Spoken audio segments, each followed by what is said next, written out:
સત્સંગી જીવન એવું કહે, સ્વામિનારાયણ ભગવાન પંચાળાની ધરતી ઉપર પધાર્યા, જેટલા સંતો એટલા સ્વામિનારાયણ ભગવાને રૂપ લીધા, અને એ સમયે પંચાળાની ધરતી ઉપર એ 6 મહિનાની રાત્રિ કરી છે.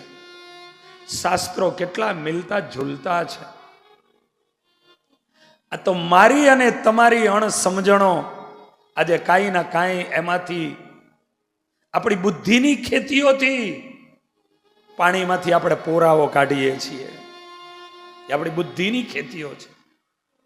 બાકી એ પરમાત્માના જ્યારે જ્યારે અવતારો થયા છે ત્યારે ત્યારે એ જ પ્રમાણે દેવતાઓ આદિ આવી અને એને વધાયો આપી છે.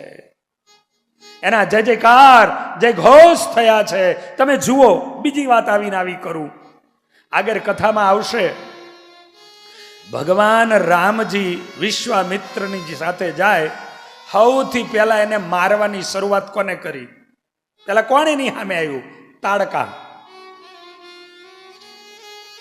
ભગવાન રામે સૌથી પહેલા તાડકાનો વધ કર્યો.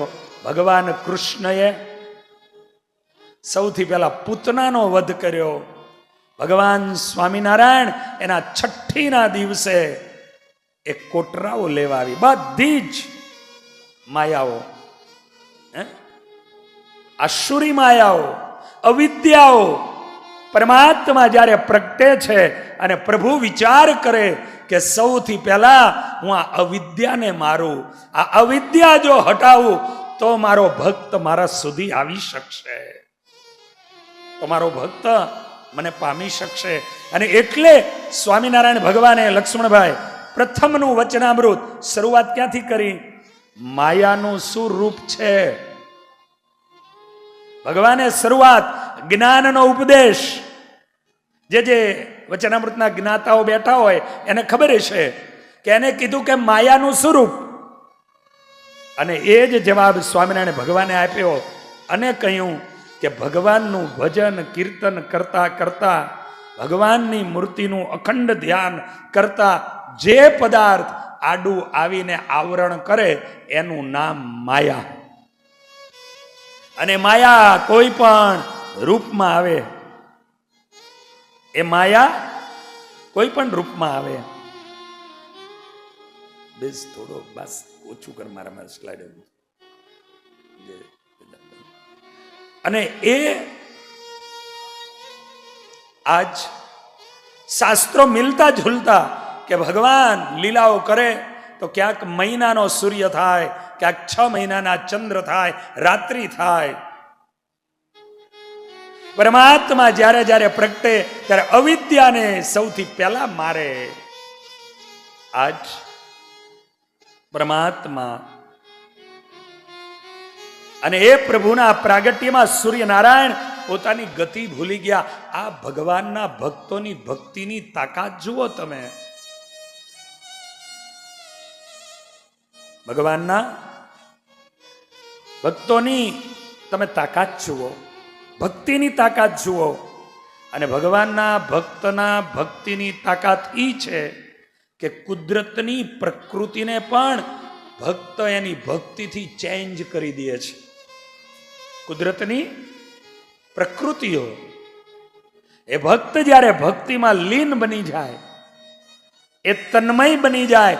અનેક આપણા શાસ્ત્રોની અંદર આની કથાઓ છે, હું એ વિસ્તારમાં નથી જાતો. અનેક કથાઓ છે કે એમાં જ્યારે આ જીવ એ ભક્તિમાં લય બને છે ત્યારે પ્રકૃતિઓ આખી ચેન્જ થઈ જાય છે. રામકૃષ્ણ પરમહંસ મહાકાલીજીની ઉપાસના કરવા લાગ્યા. એમને હનુમાનજીની ઉપાસના કરી, એમને શ્રી રામની અલગ અલગ ઉપાસના, એને પ્રયોગો કર્યા છે. એવું કહેવાય હનુમાનજી મહારાજની ઉપાસના કરવા લાગ્યા ને રામકૃષ્ણ પરમહંસ, એમના શરીરની અંદર નાની એવી પૂંછડી ફૂટી ગઈ, પૂંછ આવી ગયું. શા માટે? હનુમાનજીની એવી ઉપાસના કે હનુમાનજીમાં એ તન્મય બનવા માંડ્યા કે એના શરીર એ હનુમાનજી જેવું થવા લાગ્યું. ભગવાનની ભક્તિની આ તાકાત છે કે કુદરતની પ્રકૃતિ એને પણ ચેન્જ કરી દે છે. સ્વામિનારાયણ ભગવાન ધરમપુરની ધરતી ઉપર વસંતનો સમયો કર્યો.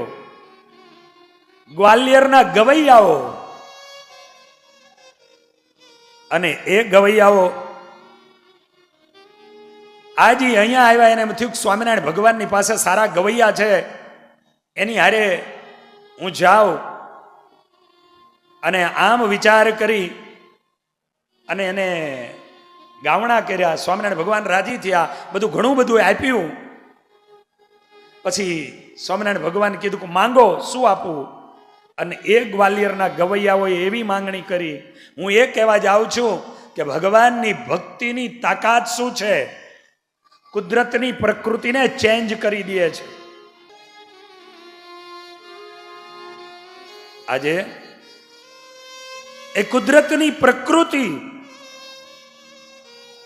અને એ કુદરતની પ્રકૃતિને